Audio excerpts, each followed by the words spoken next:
ఇది మీ మనస్సును దెబ్బతీస్తుంది. పసుపుతో చేసిన ఒక అబ్బాయి దేవుడిగా మారాడని ఎప్పుడైనా విన్నారా?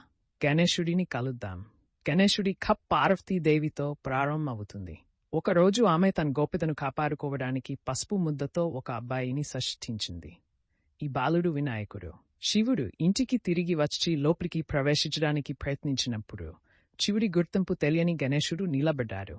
ఒక భయంకరమైన యుద్ధం జరిగింది మరియు కోపంతో శివుడు గణేశుని తల నరికాడు. గుండె పగిలిన పార్వతి తన కుమారుడి ప్రాణం బాగుచేయాలని కోరింది. చియు తన తప్పును గ్రహించి గణేశుని తల స్థానంలో ఏనుగు తలపెట్టి అతనికి కొత్త జీవితాన్ని ఇచ్చి అడ్డంకులను తొలగించేవాడిగా ప్రకటించారు. కాని కథలో గణేశుడి జ్ఞానం నిజంగా ప్రకాశించింది. ఇది కేవలం ప్రపంచాన్ని చుట్టుముట్టే పనిని అప్పగించినప్పుడు గణేశుడు దైవ కళాన్ యొక్క కథలో నిజంగా జ్ఞానం ప్రకాశించాడు. ప్రపంచాన్ని చుట్టే పనిని అప్పగించినప్పుడు గణేశుడు తన తల్లిదండ్రులను చుట్టుముట్టాడు. వారే తన మొత్తం ప్రపంచం అని పేర్కొన్నారు. అతని భక్తికి తాకిన వారు అతనికి జపాన్ ఫలాన్ని ప్రదానం చేశారు. వినాయకుని ఏనుగు తల్జకానం మరియు తెలివికి ప్రతీక.